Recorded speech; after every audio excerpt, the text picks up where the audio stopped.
This is the Troutbitten podcast. Troutbitten. Troutbitten? Troutbitten. Troutbitten. Troutbitten? Yeah, Troutbitten. Troutbitten. It's about trout. Wild trout. This is Troutbitten.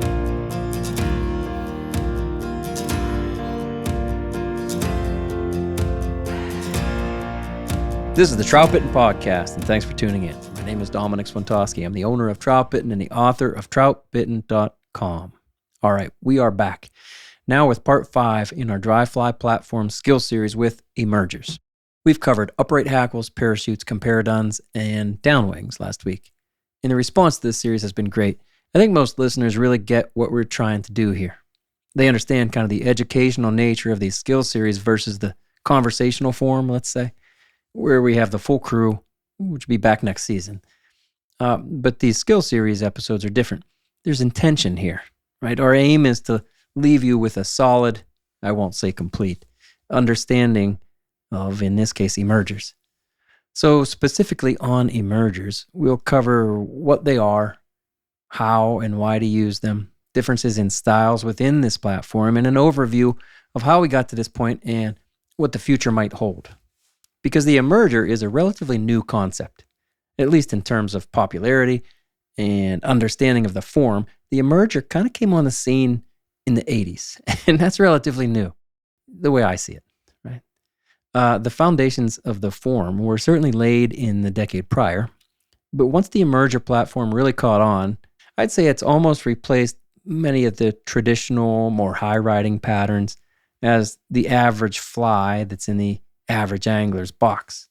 And maybe that's just my perception. But there's no doubt the emergers are more popular than ever, and new ideas and turns of thread keep pushing the concept further. So let me summarize a dry fly emerger as one that has part of the fly underneath the surface. It's a highly effective form, meaning that trout eat it, because it matches the vulnerable state of things that trout eat. So there's a lot more to it, and along the way here, we're going to cover a few key patterns too, like the sparkle pupa, the sparkle dun, and the clink hammer. Just like last week, those are three of the keys, three of the key patterns, right? So my friend Austin is here to break it all down and share some experiences. We'll get to all that in a moment. First, welcome back, Mr. Austin Von Dando. Can you do the Von Dando? That's good. I'm always trying to think of something new to call you. Yeah, that's not my name for the record, but that's good. So it's a bit of foreshadowing. Yes, I see where you're going with that. It's good to be here, buddy. It's good to see you again. Been a couple weeks. What'd you think of Deli's work in the last 2 weeks? Oh, I thought it was excellent. I really enjoyed those 2 episodes. Always enjoy his perspective, different view on things often. I know. I just like, listening to him talk about how he's got twice the amount of hair on every fly. And, that's the reason he fishes this certain way. But it works for him, right? It works. It certainly works for him. I know. We always joke around about how he disagrees with everything. It's not true. I did wonder how the skill series format would go. I wasn't sure if he really would disagree with everything, but he doesn't. I mean, reality, right? There's a lot of details that we see differently. But that's a cool discussion. Absolutely. And it was fun. Yep. I have to find out where he's getting the pure white hair. I know. I was like, what? You mean like, when you say bleach, you mean like tan? He's like, nope. White. I know. And I know he's serious about it too. I know. What I have is certainly has a hint of cream or something to it, Oh, mine's got a lot more than a hint. Yeah. It's tan, not white. And they call it bleached. I looked at it as I was talking to Kelly the other night. No, I thought that was great. Cool to get some variety into the series too. Right on. So we have a lot to cover. I feel like the further we get into this dry fly platform skill series, the more I want to be sure that we kind of cover everything in each of these platforms. Maybe we should go back and redo the upright hackles. It's not possible. There's way too much depth to it all. That's true. And each episode certainly builds on the others. Yeah. I don't know that we actually did miss anything necessarily in the upright hackles or the parachutes. But the further we go, and as I was thinking about this so much today, I mean, it basically consumed my whole day. You know that. We texted. Yeah. Thinking about this, writing down some things. the more I realize, like, man, we don't want to miss this. We have to include a lot here with the emerger style. Anyway, we do have a lot to cover. You want to do a question real quick? Yeah, it sounds good. All right, so this one came in through email last week. Nice guy who's written in a few questions before, but he doesn't want to give us his name, so he will be Mr. Anonymous. Yeah, I know his name. He doesn't want us to say his name. That's fine. Our buddy Steve's like that, but I just said his name. Oh, yeah, he's cover's blown. All right, so Mr. Anonymous writes, "Hello, Dominique. I've been following your work for about 5 years. You and the crew always seem to provide food for thought. That's what I like best, something different. So now I'd like to turn the tables and offer you food for thought and maybe hear a response on the next podcast." Yep. Here we are. Okay. My impression is that you believe the technique of nymphing is more complicated, that the nuances of presenting the nymph are more complex than a dry fly. In this series, I've heard you be, I'll say, dismissive at times about the particulars of the dry fly styles, like parachute material or color or hackle length. But when you talk about nymphing, you're much more into the details. Is that just because 90% of a trout's diet is under the water? Because you spend more time with nymphs and have more opinions about the particulars? I'd rather that you don't use my name. There he is. If you use this question, I'd be tickled to hear it answered on your podcast. Tickled. Let's tickle him. He's tickled. Big tickler. Can I answer it? Yeah, go ahead. All right. I think he's confusing pattern with presentation. Yeah, the dead drifts on a nymph are more complicated than dead drifts on a dry fly. We've been through that. You agree with that? I do agree with that, yes. We've talked about it with the full crew before. There's 3 dimensions underneath. There's 1 dimension up top, essentially. Let's just boil it down to that. So the drift is more complicated. But I don't believe that the pattern details matter any more than on a dry fly. I really don't. So what we're talking about really with this series is dry fly types. And yeah, how we fish them matters, but we're really focused on the patterns and how they're designed. And I've certainly been dismissive, as he says, when it comes to the particulars of like the color of Zelon. Bill and I were saying, in both of the last 2 podcasts, like, hey, if it's olive instead of brown, you're off. Yeah. I don't think it matters. I don't. Just like I don't think that it matters if your dubbing on a Waltz worm is dark olive or dark brown. Yep. No, it doesn't matter. I'd say that we love the details at Troutbitten. We really dig in. We care about the particulars, especially about the presentation, and sometimes about the flies. When it matters, then it matters. Yeah. And I think, to be fair, like, we haven't gone into depth on presentation in this series, and that's not really been the point. We've done other dry fly series where we talk about presentation and slackline leaders and all this and that, where we get into the complexities of that, as well as the 9-part or 9 essential skills for tightline nymphing, right? Oh yeah, and the critical nymphing concepts that we did, exactly. Like three winters ago, something like that. Yeah, but to your point, I'm kind of the same way. Thinking about the pattern is different than the technique itself. Yeah. All right, here we go then. Emergers. Let's get into it. Got a lot, Austin. I know. You buckled up? Yeah, let's get it. If you match the vulnerability of the insect, you'll catch more trout. It's fact. You know what I mean? Like, this kind of goes right along with Mr. Anonymous's question there. Yeah, that's the goal, really. Yeah. For us, it's not about matching the pattern specifically as matching the state of that bug. And in this case, I'm saying if you match the vulnerability of the bug, especially match the vulnerability of an emerging insect, you'll catch more trout. And this is not my idea. This is down through history, right? And I'm saying fairly recent history, kind of started in the 70s, popularized in the 70s. So instead of matching the real fly specifically with perfect shapes, like exactly the right colors, I think we do better by offering the form that the trout are, I think, looking for most. I'm going to say this again. Show them an easy meal. Yeah. We don't just say that about dry flies, right? So something buggy, in this case, that's half in the water, it's an emerger. It's in the water. It's going down through the water. That wins. And even for the pickiest trout, I think if you show them that form, like, hey, this is very available to you and it looks alive. I think that's what matters. Right. That's an emerger. Yeah, I think there's probably two ways to look at emergers in general. Subsurface emergers as well as surface emergers. Good point. If somebody comes down the stream and says, "Oh, they're eating emergers," well, okay, does that mean slightly in the film, or does that mean a couple inches below? They could be either. Sure. They could be either location. So I think tonight, for the sake of conversation, we're probably going to focus on the dry fly platform side of this. Yeah. We're going to focus on the surface, but the emerger concept under the water should not be missed in the conversation. Right.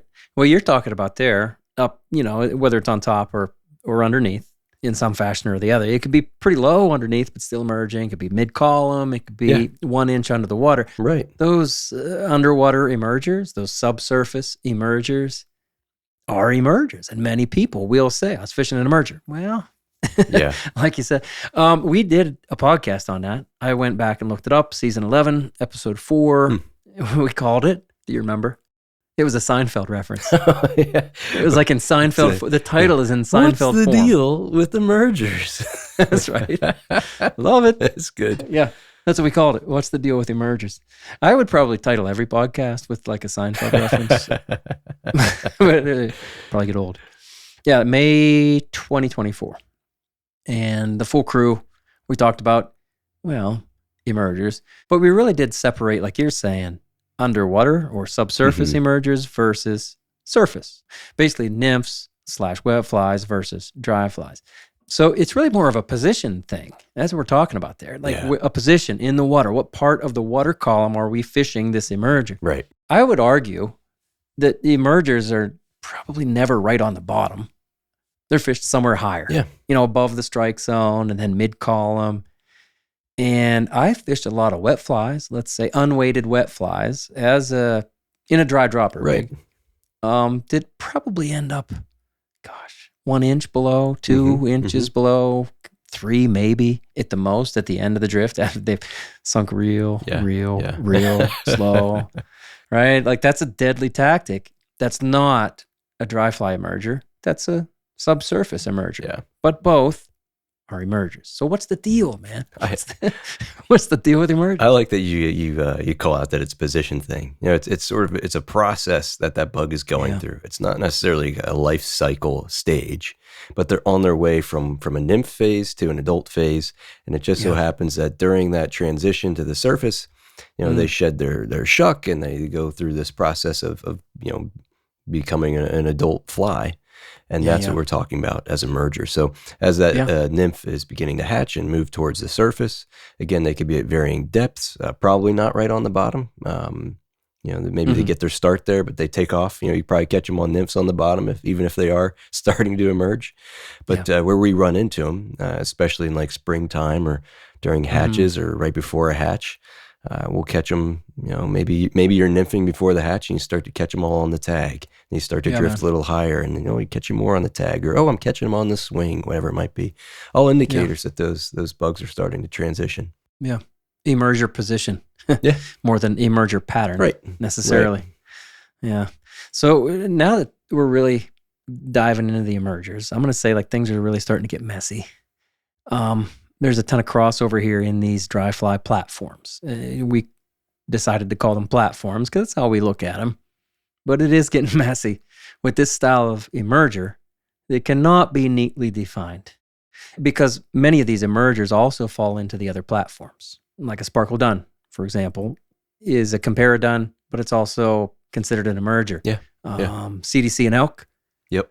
Especially when it's wetted out. We'll get to that in a bit. Nice. But I mean, that's a downwing and it's also an emerger. So with this platform, I feel like we're starting to expand the class a bit, meaning like things are getting less specific.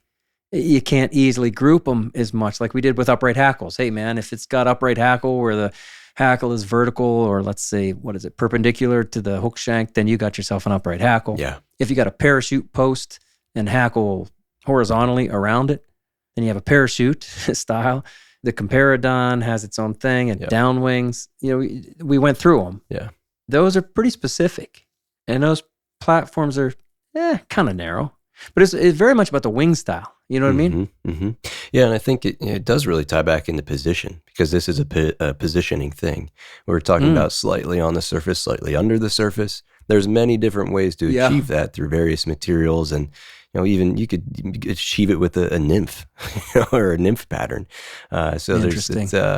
it's very wide open. You could say messy. I like that. Lots of room for interpretation. So I want to tell you about one of the best ideas and coolest products I've seen enter our industry.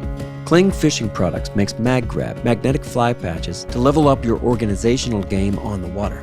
MagGrabs are made in Montana and feature strong rare earth magnets that offer incredible holding power. You can attach them anywhere you need, from your hat to your pack, your cooler, your boat, the dash of your car, or the bed of your truck. Wherever you attach the MagGrab, you know your flies and tools are secure. New for this year is the MagGrab Rod Rack. The Rod Rack is a two-part system designed to hold your fly rod securely during fly changes, fish releases, snack time, and any other situation where you might need to set your rod down for a minute. The base plate securely attaches to the butt of your rod with a strong rubber clasp, while the top magnet is easily attached to your waders, pack, or vest. Get them close and they click together. Your rod is secure. So check out Cling Fishing's full line of MagGrab products at clingfishing.com, or ask for them at your local dealer and find the Cling MagGrab that works for you. Tactical Fly Fisher was founded by Fly Fishing Team USA angler Devin Olson in 2015 to make the gear and knowledge he'd gained at the World Fly Fishing Championship available to all anglers. Tactical Fly Fisher's goal is simple. They sell the latest and best fly fishing and fly tying equipment and help you learn how to use it through their videos and books. Visit their store at tacticalflyfisher.com and use the code TB15 to get 15% off your first order. That code excludes rods, reels, tying vices, waders, and boots. That's cool. You're saying something I hadn't thought of. You're talking about like micro position almost, like surface, like right, bouncing on the surface, super high rider, or like in the meniscus, or more into the surface with a lot of the fly as an emerger style. That's like micro positioning. Yeah, for sure. Yeah. You said too, like you could take the nymph. You could take a standard nymph, I don't know, grease it up, put some dust on it, float it, get it in the film, and you'd have yourself an emerger. Absolutely. A dry fly Absolutely. emerger. Yeah. I mean, if you just take a regular unweighted waltz or an RS2 or WD-40 or something and grease it up and throw it out there, you could certainly catch fish on an emerging position. Right on. Oh, definitely the RS2 with that CDC puff. Yeah, exactly. There. Right on. I've never done that. I've never fished it as a dry fly, but gosh, it looks like that's the weird thing. It looks like a dry fly. I know, it is confusing when you look at it. With the microfibbits, your favorite. It's got the microfibbits. I like this idea that position kind of helps determine what an emerger is. So for this one, there's one real basic requirement. Really, there's just one thing. Part of the fly needs to be under the water, not sitting on top, not kind of in it, but under the water, part of the fly. I think that's what defines the emerger. Absolutely. I think, when we just defined the terms a little bit earlier between the surface and subsurface fly, talking about the dry fly platforms, I think that's right on. Part of it under the water.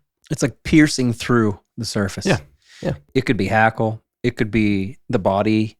It's often the butt end, if we're on a curved hook of a clink hammer, for example, that's poking down through, piercing through the surface. When we were talking about comparadents and when we were talking about parachutes, we were saying how the body will kind of lay in the surface. And now I'd use the word through the surface. Back though to kind of your idea of like this micro positioning, I mean, we're talking about fractions of an inch, really. Yeah. But the trout, it's not like they seem to care. They do care. We've both fished enough to say, just definitively, trout care, whether it's riding right on the top or it's piercing through the surface. There's no doubt in my mind. Yeah, and they eat them differently too, or at least on the surface. If you get really into reading rise forms and things of that nature, you can start to key in a little bit on what that behavior is telling you in terms of what they're eating, where it's being eaten, the positioning, stuff like that. Yeah, no doubt about it. And they commit more, and that's part of the rise form. Yeah, you get a more confident rise to an emerger than you do an L. caricatus that's kind of bouncing around on the surface. Sure, and if they're eating them just under the surface, like we're talking about, if we're talking about subsurface, then you might see the back of their dorsal fin, or just like a ripple on the surface, but not the head of a trout coming up. Like you have to look for those things. Are they truly breaking the surface, or are you just noticing a wake? Right. Because those are indicators as well. So there are some real advantages to the emerger. We don't fish them all the time, but one of the reasons I'll fish them is because it is that more confident eat, and because it is a more available food form. Again, I don't think there's any doubt about this. That's why they eat them like that, is because they're very sure of where the fly is going to be. It's not unpredictable. It is predictable. The fish know, the trout know, like, oh, that's kind of stuck in the surface there. I'm getting it. So here's a question for you. Do you think that the emerger form, I'm talking about the real bugs, do you think they see the emerger more than, let's say, the adult form that's sitting higher and just about to take off? Is it a more common look to the fish? I think it depends on the bug. Good call. Like the species of the bug. Some of them emerge much faster and take off right away. Others emerge to the surface and kind of take their time. Caddisflies versus mayflies, stoneflies, etc. So I think maybe for certain species or things like that, you can have a more common look for them to be in the surface film, and others that they're just like, oh, that thing's gonna be out of here. I got to go get it now. Yeah, that's a good point. I was thinking that the emerger probably is a more realistic look because, hey, before any, let's say, Hendrickson mayfly gets right to that point where it's about to take off and it looks like an upright hackle, what a Catskill upright hackle would look like. Yeah. It has already gone through that emergence phase where it's kind of just coming out and a lot of the body's down in. The weather too. Like I think maybe depending on how humid it is or how much moisture is in the air, if there's a slight rain, it could be way more common than something, a dry, arid day or something. Yeah. So it might not be a more common look, but it is common enough, right? Certainly. And it's common enough, I should say, that trout will target them. There's no doubt about it. Trout will target the emerger form position in the water. Yeah. And that's why people have developed patterns through the years, these emergers, to match that profile, that position that the trout are looking for. So why don't we fish them all the time? So two things come to mind right away. One is they're hard to see often, Yeah, because they're down in the water more. Yeah, they're mostly, half underwater. Sometimes there's not very visible materials on those flies. Sometimes there are. But the other thing is they're just not the best floaters by design. Because they're down in the water more. Yeah, they're mostly bogged down. So those are two things that are difficult. And that's one of the reasons why, when people say, I can't figure out what they're taking, because you can't really see what they're taking. Oh, they're taking emergers. Well, yeah. Those are also the reasons it's hard to see those flies. Yeah, and it's also the reason it's hard to fish them. Yeah, exactly. In a lot of different water types. Yeah. That's a good point, too. You put them on flat water versus pools. Broken water. Yeah. Right? No problem. Fishing emerger all day. Yeah. Yeah. If the most of the trout seem to be congregated in the riffles with a little bit of white caps, not all of your emerger styles that we'll get into in a moment, are going to be a good choice. I would also say maybe another problem with fishing an emerger, you need really good drifts. If you have, let's say around here, especially like your standard picky wild brown trout, you need a good dead drift. And we focus on the dead drift so much, and I routinely get comments. People tell me, well, they eat dry flies when they're not just in a dead drift too. I'm like, I know. Same with the nymph. They eat nymphs when they're not just dead. I know. Sure. That's why we sometimes talk about nymph animations and stuff. But the dead drift ought to be your baseline. Yeah. Okay. And there's presentation stuff. But it's always important to be able to get a dead drift, whatever your dry fly is. I think it's always important to have that baseline and to be able to do that, because then you can animate out of it. You can decide, I'm going to skitter this elk hair caddis, but start with the ability at least to dead drift it. I would say, when you decide I'm going to fish this emerger, be it the clink hammer, the sparkle pupa, the sparkle dun, whatever, you really need a dead drift. If the trout is seriously targeting those helpless emerging bugs, you got to be able to get that helpless dead drift look. And that is not easy to achieve. Yeah, and it reminds me of a night, I think it was 2 springs ago. I was fishing with Deli and I think Doc, and that being Trevor. And Josh might have been around. No, Josh came out like the end of the night, or I can't remember. We were fishing sulfur hatch. It was really good, and we were fishing mostly parachutes throughout the evening. Yeah. And then we started to notice, for some reason, like the parachute eats changing, or like, the action just totally died down, but we could still see some of those light takes and swirls. They're still eating them. And then Deli got in his mind that they're taking emergers. They're taking emergers. Yeah. And you know what? He really proved it true. And getting the dead drift on the emerger is difficult, especially at night, like when you have no visual aid. Yeah. So you're really relying on some of those slack leader presentations. And accurate casting. Fishing at night, well, after dark. It's after getting dusk dark. even. Right. Yeah. Right. You can't see at all how your leader is landing. A lot of that goes on autopilot. You can kind of feel it through the rod tip. Right. It's I so love true. that kind of stuff. You cannot learn that stuff in dim light, but boy, you can feel it if you've already learned it. Yep. Yeah, that's a good point. So let's dig into a little history here. Throughout this skill series, we've covered the early efforts of dry fly design. We mentioned Halford and the upright hackles and the chalk streams of England. It's your favorite thing, Austin. Oh, yeah. Austin von Klinken. But I often think of it as like a rules-based mindset. Like fish this way or you're wrong. And like, we don't really like that. I'm sure I speak for everybody at Troutbitten when I say we don't like it. When that mindset also then comes over to fly design, I think it really holds everybody back. So basically the history of the dry fly, or let's say the popular history of the dry fly, because I would almost find it offensive when people only refer to the history as something as what was documented, written down in that case. But now, like in podcasts and videos too. But there's a lot of anglers out there doing all kinds of stuff that wasn't written down in 1930, Anyway, the popular history of the dry fly was like stuck in that high floater mindset, upright hackles, for a really long time. Because if the dry fly didn't float pretty high, it was a failure. It wasn't a dry fly, it was a wet fly. You call it a wet fly. Well, that pattern didn't float, that's a wet fly. Okay. Which is, of course, another valid design. But what we've seen with all of the platforms after the upright hackle is an effort to split the difference between high riding dry fly and then wet fly.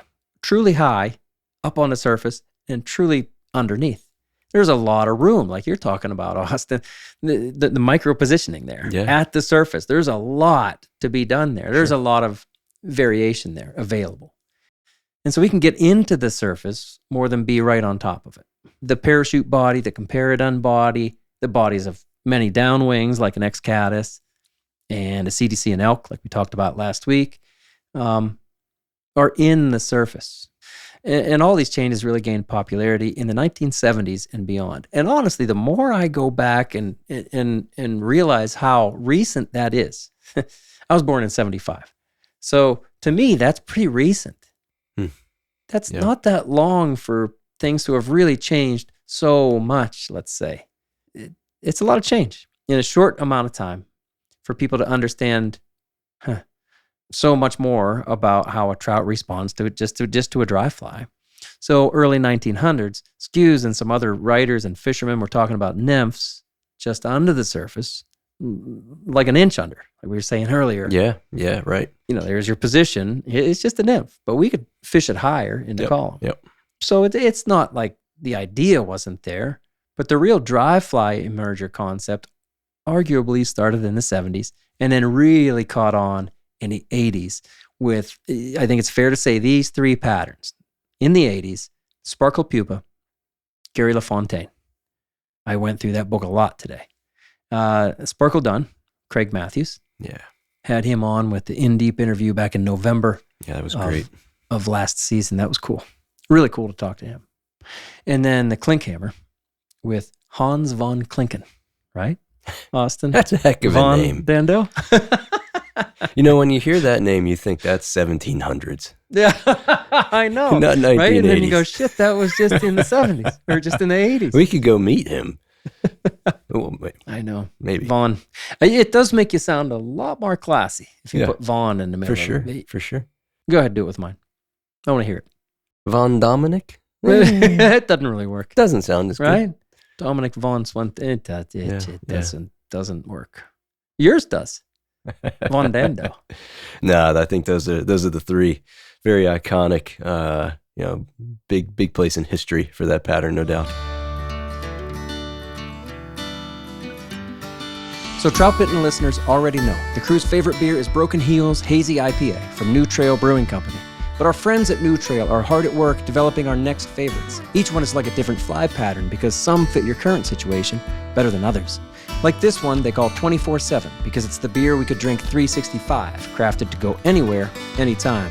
24/7's light body and low alcohol make it a must-have when you've got day-long plans but still want full IPA flavor. Then there's Trail Marker West Coast IPA, inspired by classic pine and orange flavor. Trail Marker is brilliantly clear, nicely bitter, and available in two varieties, West Coast IPA and Imperial IPA. You can bet the Troutbitten crew will mix these styles into the cooler with Broken Heels. So check out newtrailbrewingcompany.com to find retailers near you or on the way to the river. Since 2010, Smith Creek has designed innovative guide-tough gear for serious anglers. Introducing the new Fly View chest pack system, Smith Creek's most advanced accessory yet.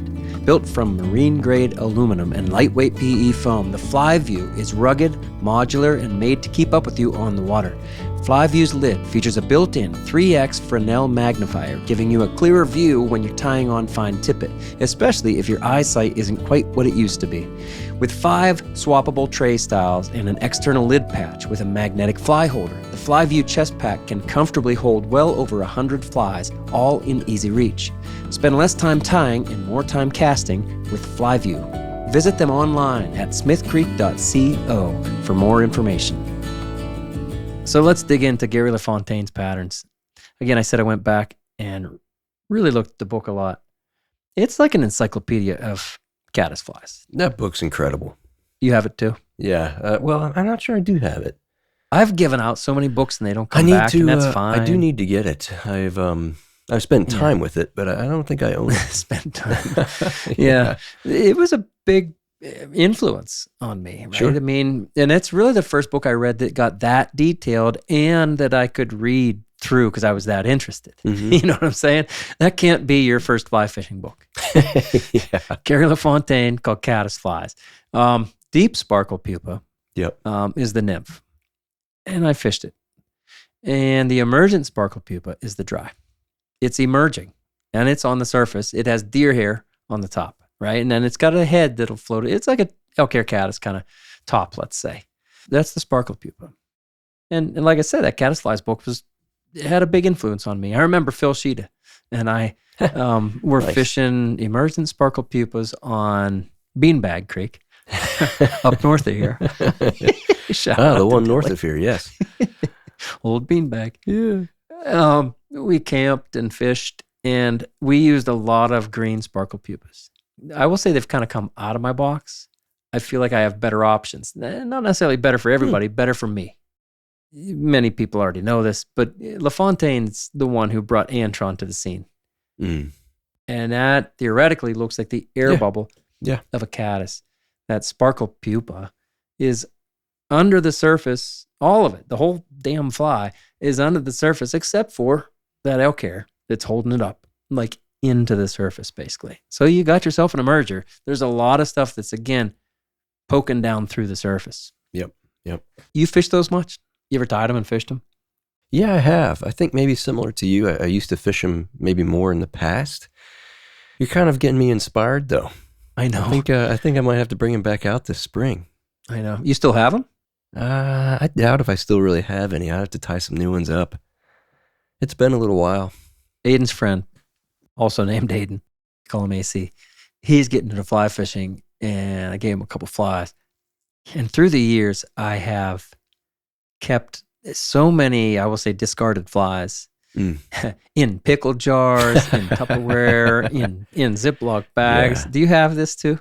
I mean, thousands of flies. Oh my gosh, yeah. I'm looking at them right now. There's a bag Right. there, a box there. I've got a crate in the closet behind me full of like random old Yeah. tins of flies and streamers. Yeah. It's hard to throw them away because like in my mind, I'm No. going to reuse the hooks. I'm never going to reuse the hooks, but I think I was telling myself that before. Yeah. What I have told myself for the last 5 years or so is like, I'll give these to somebody someday. Yeah. And now Same. I'm getting a chance to do that with some of Aiden's friends. There's nothing wrong with with really anything. If there's something wrong with the fly, I throw it away. Yeah. Or like you say, you could strip the hook. Lots of times I just pulled it out of my box. I was like, yeah, I'm not going to carry that anymore. And I'm sure that somewhere in the mangled mess of, like you said, a tin or a Ziploc Yes, bag, they are a mess. I got a bunch of sparkle pupils. Yeah. Nothing wrong with them. No, not there's anything wrong But with they that. are very much one of the first emerger patterns, right? Is that fair? I think so. I mean, I'm no history buff on the emerger, but That was early 80s when LaFontaine was really getting into that. The next is Craig Matthews. right on. And the Sparkle Dun, as Deli and I talked about in the Comparaduns episode, 2 podcasts ago, and the Excadus, really, both use this Zelon tail. And that tail then sits in the film or kind of right into it. That's a big deal. I will say there's a difference between Zelon and Antron. My understanding was always, maybe it's rudimentary compared to yours, but I always felt like Antron absorbed more water or like wetted out faster. And Zelon was sort of on the other side of that spectrum, was a little bit more resistant, stayed in its form, resisted water a bit more. Yeah. Well, kind of like Mr. Anonymous said in his question, that we've been somewhat dismissive of the particulars of dry flies. And in fairness, in the Comparaduns episode, in the Downwings episode, Deli and I were like, oh, Antron or Zelon for the tail. And we said that. Yeah. We said it that way when we talked about Excadus, when we talked about the Sparkle Dun. And if Craig Matthews was listening, he might have gone, oh, no, you need Zelon. I do think that gets missed though. Like Fair. the fact that they're different materials, because sometimes they will look similar on the to the eye, but they do have different performances. Well, the Zelon is much more crinkly. You said there you that go. That's a good word Antron can for it. get wetted out. Yeah. The difference, as I understand it, is that Antron is a straighter fiber with less crinkle, and then those fibers can kind of get matted I together. think they're a little finer too. Easier. And therefore they're more flexible. Yeah. Let's say they can kind of wiggle a little bit more. Whereas Zelon is a little crinklier. It'll trap more air in it because of the crinkliness. We talk a lot about the yarn indicator that we use, that we learned from Pat Dorsey. And that macrame yarn has that great crinkle to it. Well, the reason we like it is because it holds air in between those crinkles. That waviness traps some air bubbles. And on every back cast, whatever water was there gets ejected on the back cast. And there you go. You're kind of renewed or refreshed as you're coming forward. Cool. This cool design of a fiber, right? And Widow's Web is really similar, maybe better. Anyway, you have a really very similar thing with the Zelon fibers. All right. I'm not saying you can't catch fish on a Sparkle Dun with, Antron fibers back there, but Zelon is the original material for a reason. Yeah, I always have a special place in my heart for the Sparkle Dun. In your heart? Yeah, it's good. Right there. I do, and it's it was one of back at school, it was one of the patterns that Greg Huber taught as one of the first dry fly patterns to the students. And Nice. He's just always talking about the Sparkle Dun, so that one's always been at the top of my list. We all have our favorites, Yeah. right? We'll get to mine in a moment. Just to wrap this up, I think it's important to recognize that the Antron and the Zelon, these are special fibers because they're what they call trilobal. I had to look this up. What is Antron? I was going to say, right? no way you knew that word No, before dude, today. right, absolutely. It's in LaFontaine's book. Yeah. But I looked it up. There you go. They are trilobal, which means, imagine this, it's a triangular fiber. Instead of perfectly round, like think of a piece of monofilament, piece of 5X, that's round. Now think of it, instead of it being round, it's a triangle, but it's a strand. And so as light hits that triangular fiber, it goes into that fiber, and then it reflects, actually it refracts. And it kind of bounces around. Like a prism, like a kaleidoscope. Prism is exactly it. Yeah. And so then the effect of that light bouncing around inside the fiber, really, instead of kind of going through it, is a glowing or a halo effect. And if you do that with one strand and then you combine that, or then you multiply that with however many strands you have in your tail, 20, let's say, I don't know. You have a different look than if you just put some regular poly material that's round, like a monofilament. You know, it is. It's different, and that's the magic. And according to LaFontaine, you know, that was the big deal. And you know what? Again, like all good ideas, it caught on because it worked. And then is Zelon an improvement? I don't know, but you know, it's like, what do you want to happen? Yeah, exactly. Like, how high do you want the fly to ride?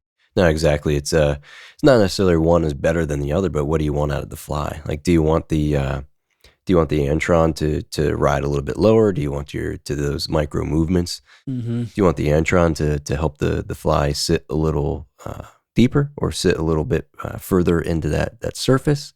Or do you want the Zelon to sort of prop it up a little bit more and keep it slightly more buoyant above the surface?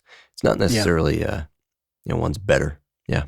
No, you're making your choice about, again, in your micro range, your micro positioning of where you want to be in, on, beneath the surface, right? So we kind of did LaFontaine's Sparkle Pupa. We talked about Matthew's Sparkle Dun. And then here's my favorite. It's just mine, whatever. But it's Hans von Klinken, the Klink Hammer. Makes so much more sense now. What does? Your name? Oh, the Klink Hammer name. Oh. I was just sort of thought the clink You're was just putting that together. It sounded like a sound effect to me. Yeah. Clink. No. It's good. Old Klink Hammer. Old Clinky. Old Clinky. Good job. Norway, 1984. Yeah. Hans von Klinken. You were just 9 years old when Hans was I guess out I there was. innovating. It's good math. Your math is so much better. You're so much faster than me. I got the old math. You got that. Yeah, you got old that math old skills. math. You have the new math skills, right? I read about this in Bob Wyatt's book, What the Trout Want, The Educated Trout, and Other Myths. I want to bring this up. I love this. Somewhere, I couldn't find it on my bookshelf. I'm sure I loaned it to somebody, and it didn't come back, and that's fine. I want to buy it again because I remember reading a lot of stuff. It was like, you have to fish this way. You got to do that. You got to match everything. It's got to be, those trout are so picky. You got to get it just right. Then I read Bob Wyatt's book, and he's like, yeah.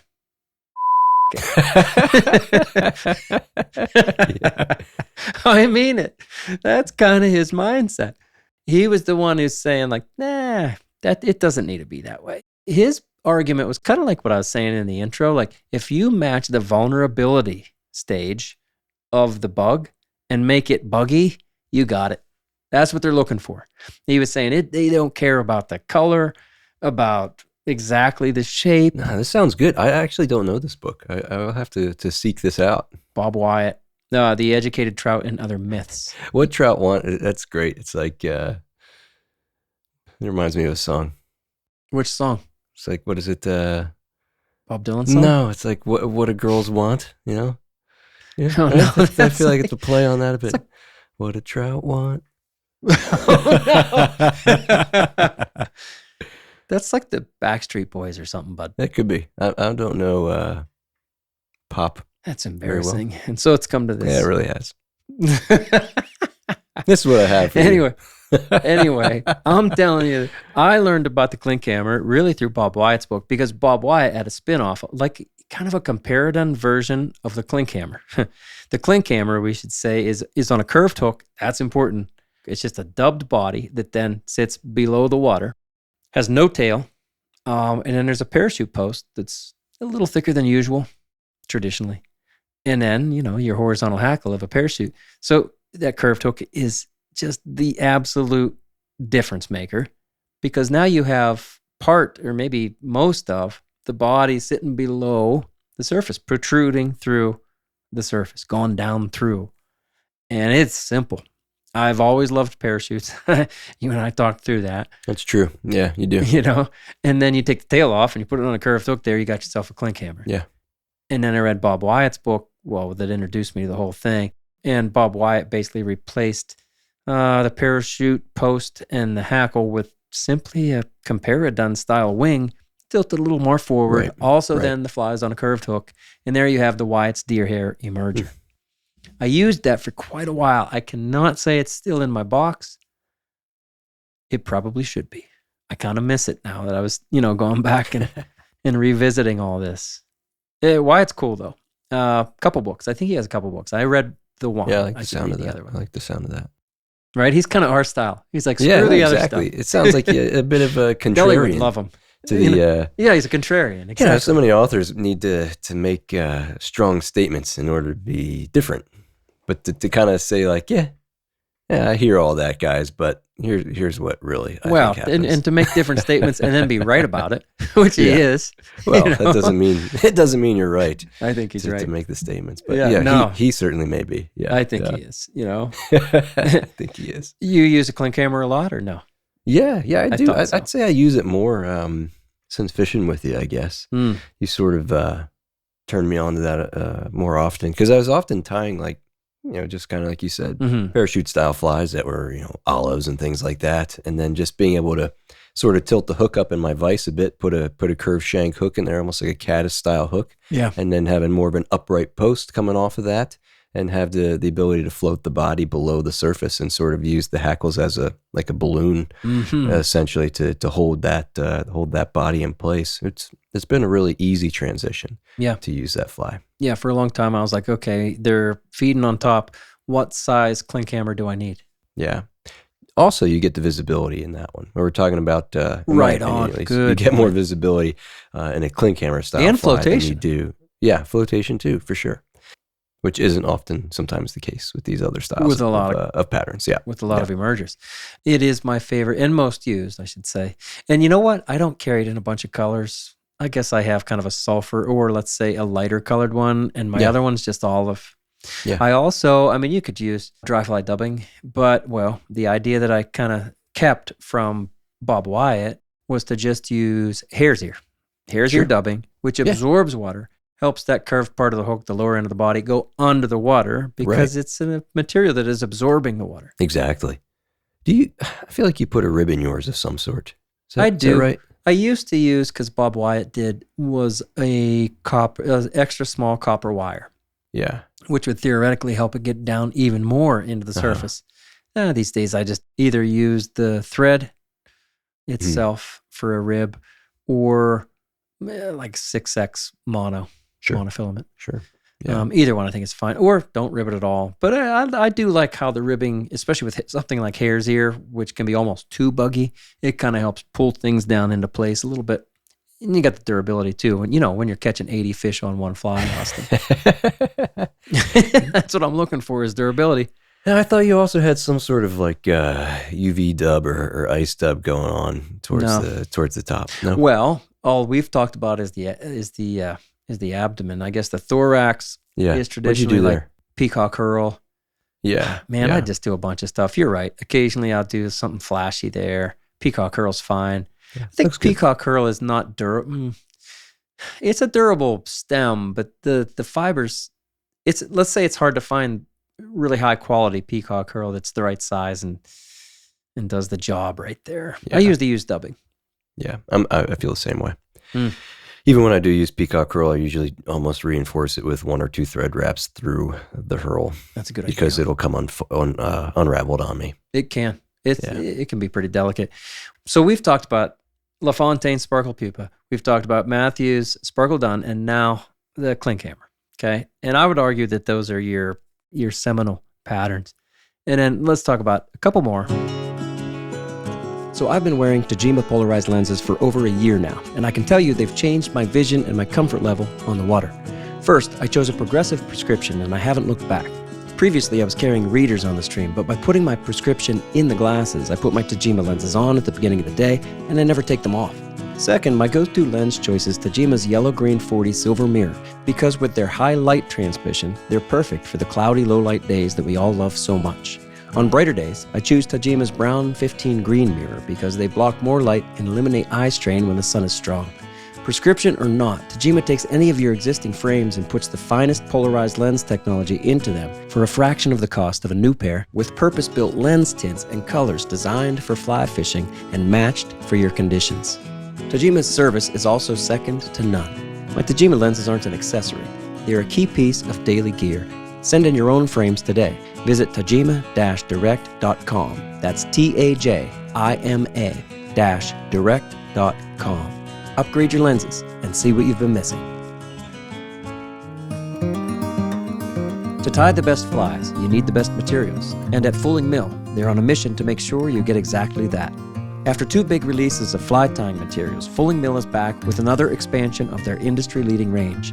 When you dive in, you'll find things like thread, floss, mini marabou, CDC dubbing, Argentine hair dubbing, silicone legs, round rubber, shrimp eyes, new chenilles, and new colors in some of their existing material ranges, like barred craft fur. Fulling Mill also released a purpose-built saltwater hook. Whether you're tying dries, streamers, nymphs, saltwater flies, or predator flies, there's something for everyone. And at Fulling Mill, materials always go through a rigorous quality control process. So before they're packaged and shipped out, Fulling Mill makes sure their materials are up to the highest quality standards. Ask for Fulling Mill at your local dealer. The Quigley Cripple. You know this one, Austin? I'm familiar with like the shape. I can see it in my mind. I can picture it's got the tail off the back and it's got the whatever it is going forward. I can see it. Yeah, I've talked about this guy at the printing press that I worked for and delivered paper, a guy named Bob. And he gave me, I'm going to say like a half dozen of these patterns. I think they were Quigley Cripples. Was it the Bob Quigley? No. Oh, that's just circumstance? Okay.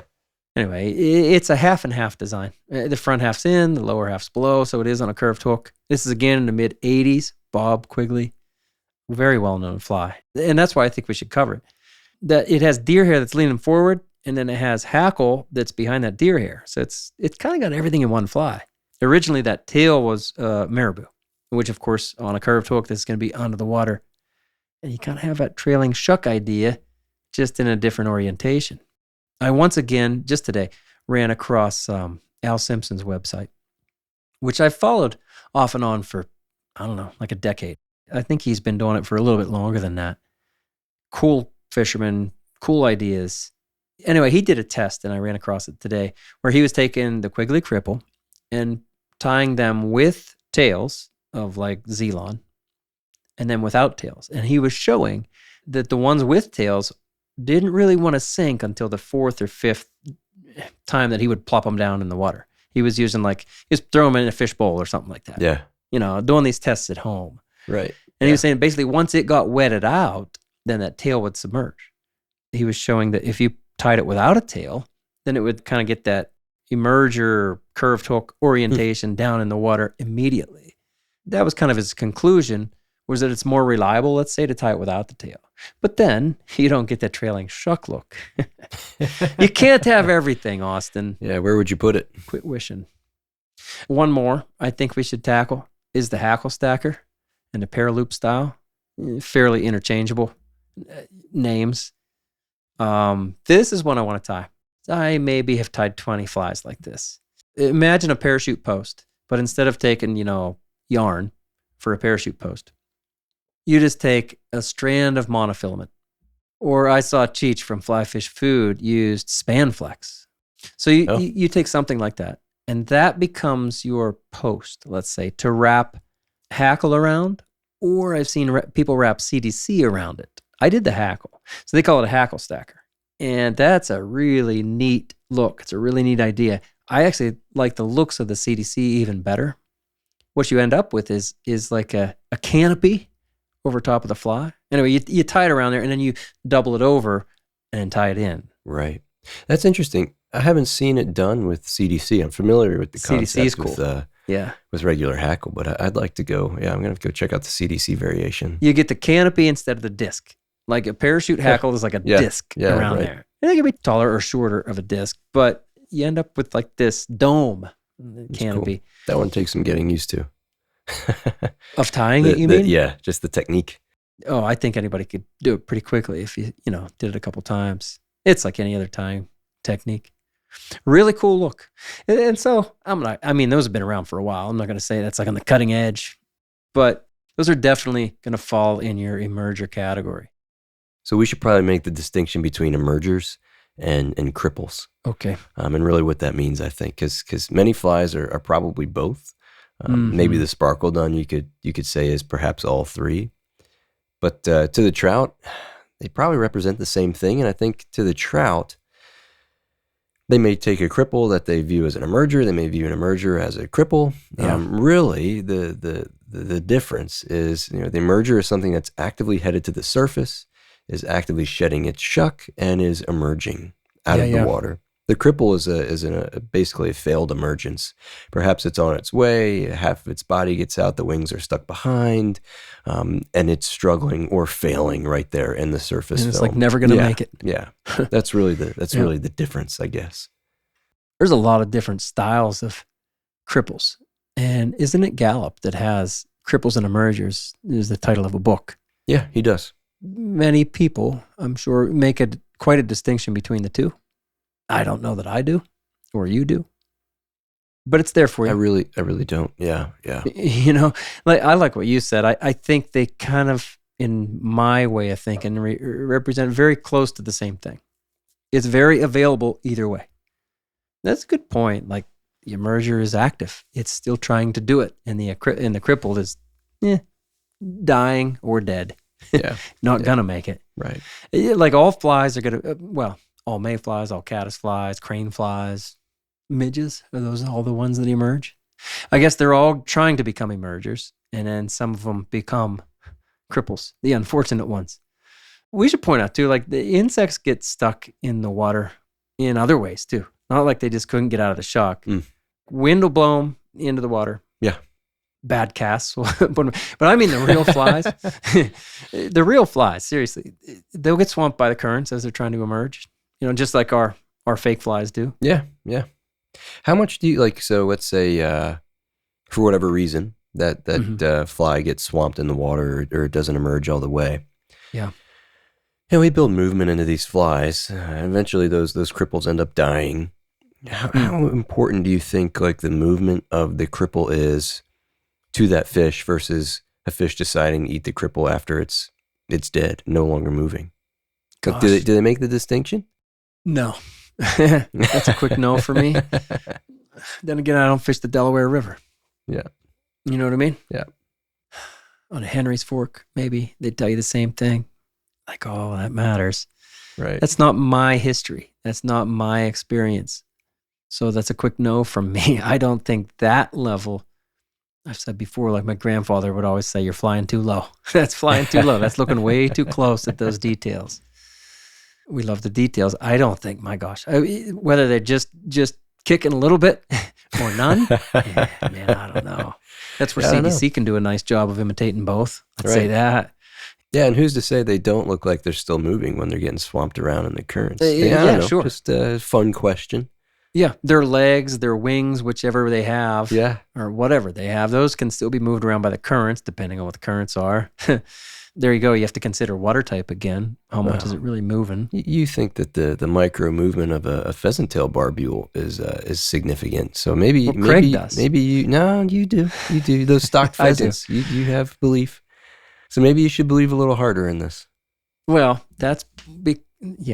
I do think that the real pheasant tail is better than your pseudo pheasant tail. That's not what I'm comparing. Of course not. Yeah. Your pseudo pheasant tail. What's that? Just thread on a hook? Yeah, it's got some dubbing, brown dubbing.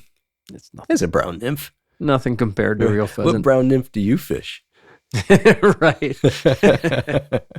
I like it. Yeah, no matter if we want to call it an emerger or a cripple, I think what you have is like a splayed out mess on the water. Deli and I were talking about last week. For me, anyway, that's what I think is the defining characteristic or why trout eat that CDC and elk. It's like, hey, here's a bunch of stuff. Is it wings? Is it legs? Is it, I don't know, bug parts? Yeah. It's part of a shuck. There it is. It's all in the water. It's all kind of moving around a little bit because of the quality of CDC. It's messy. It's splayed out. Eat it. And they do. That's good. A lot of times way better than something that's riding high. Yeah, maybe another thing to think about too, and I think it ties in nicely to some of the other things that we've talked about, is the kind of the wet or dry of the fly, of how it changes the performance, how waterlogged or resistant it is to taking on water. Maybe the first cast or two, the emerger might sit on the surface. And then, a few casts later, it might sit further into the surface. And that orientation, that look, that presentation, that just position again will change as that fly gets wetter, gets drier. And this is not just with dubbing, as we mentioned with other materials here too. Think again about the CDC and elk, how it wets out cast to cast. There's a lot there. Well, I even take my clink hammers a lot of times, and I wet the I use spit to wet the butt end when I take it out of the box. Yeah, because there's not like there's water around you. Anyway, okay, that's what I do. But then I will dust up or put floating to put a gel, whatever, kerosene. Yeah. on the hackle and on the post. I want two different things happening in one fly. I want that butt to be down in the film. And I don't, for the clink hammer, I really don't want to wait until it gets waterlogged, like, 4 or 5 drifts in. Yeah. Like you said too, like the CDC and elk, that's a big thing, man. I mean, I will pay attention to when fish are eating it. Did I just dust it up and it's like this ball of, high floating, with the frog's fanny stuff? Exactly. Yeah. Right? Did I just dust it up and they just ate it while it's floating and just nimble on the surface? Or has it been like, I should probably dust that up again and fish start whacking it? That's a big deal. You can do a lot of different things with a fly like that. Yeah. I think you bring up a good point there, is to pay attention to, what position the fly eats or what position that fly gets eaten. There's the position again. You might get lucky and the fish eats it right away when it's floating. That's what you're looking for. But maybe that doesn't keep happening. You're a luck guy. You're not listening. I'm sorry. I'm trying to teach you something. I'm just trying to tell everybody how you're kind of a luck guy. You're out there. Rather be lucky than good, right? That's the saying. I'm sorry to interrupt your smart thoughts. Let's say you dust the fly up and, you catch one right away. That's great. But then all of a sudden you're not catching them in that same position for a while. But I caught one, right? Oh, and then I caught one over here. Like, it takes more than one fish to know what position they're eating in. Like it takes consistent eats. So whenever you do get to that point, Dom, you probably never get to that fortune. 80 on one fly. Yeah, it was better yesterday. Just take note. Yeah, that's what we're out there looking for, is that feedback from the fish. Even refusals from the trout. If they're coming up looking at your dry fly and refusing it. No, I don't get those. Anyway. If you're unlike Austin and it happens to you, if they're refusing it, I'd say the best thing to do is get it lower in the water. That's cool. Be more of that emerger style. More bug parts. Yeah, more bug parts splayed out and then easier to eat. Yeah, that's good. Maybe just one more thing I can think of is, what about the tippet? Especially on smaller flies, the tippet matters a lot. Yeah, you could go 6, 7x to your dry fly, but that tippet always is affecting the fly. Hopefully it's in the same current seam. Hopefully there's some slack to the dry. We do our best. Yeah. It's a whole different discussion really, but I know there's a lot of people will tell you should grease the tippet all the way to the fly. And then plenty of people will tell you should sink the tippet.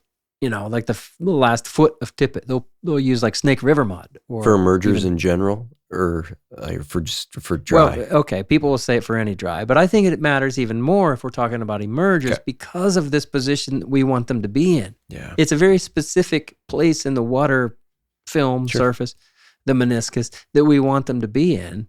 And so I think it matters more. Yeah. Do you consider it? I guess I do a little. It comes back to what fly I'm fishing.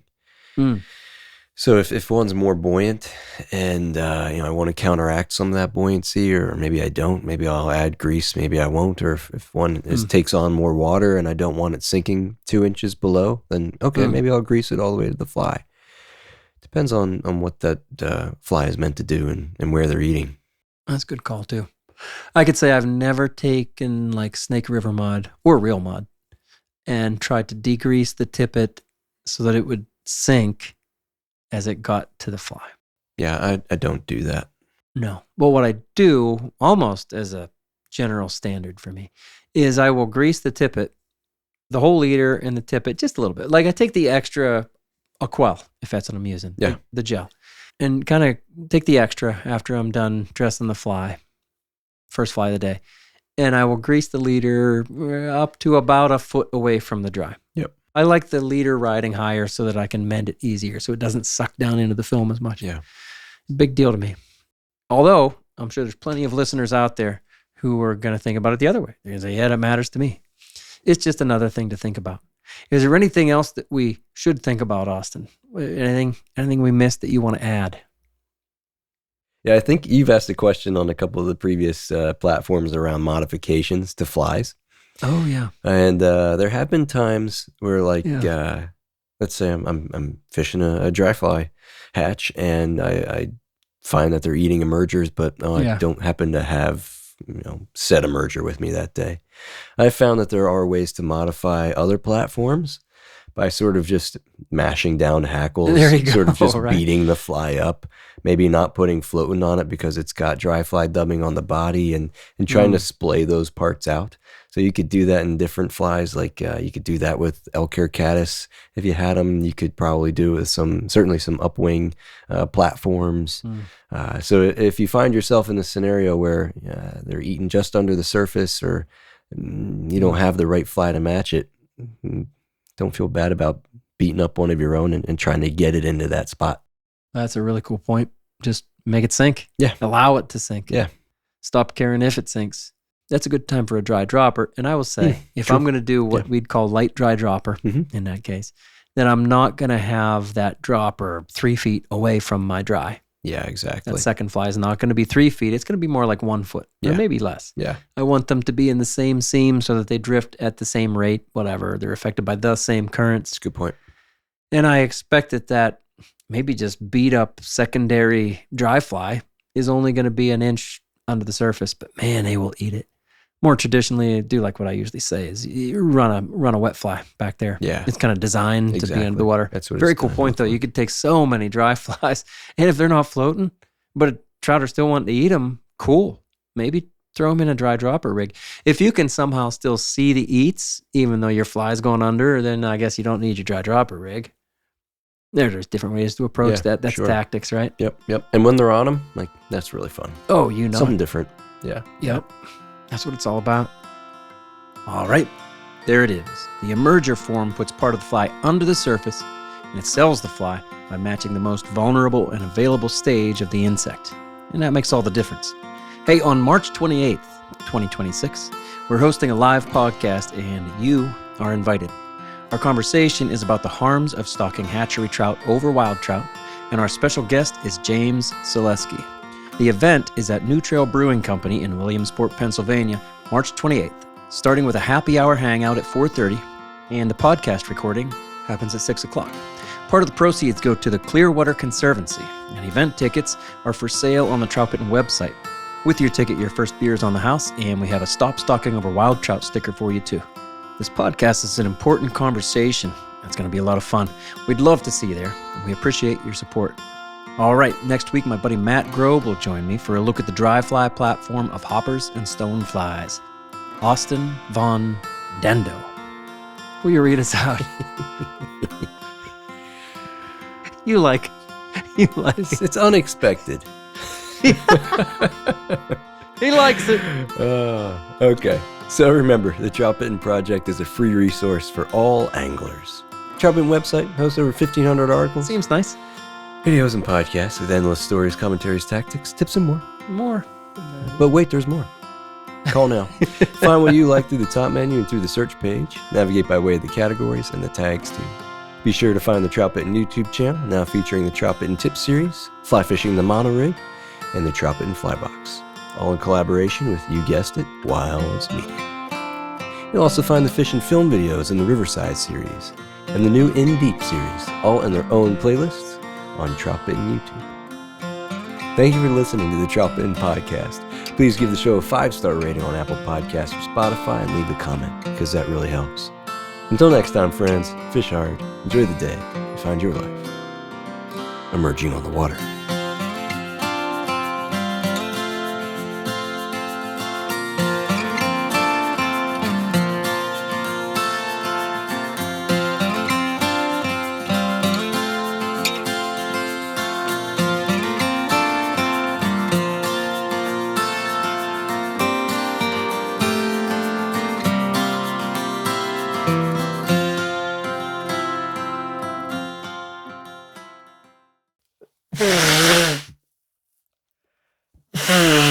got so much. You getting sick, freaking bud? congestion, dude.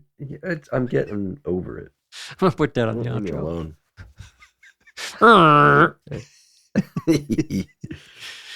Yeah, I once got sent out of the classroom for that. Wow. Yeah, I was isolated from the group. Again. That's why I fish.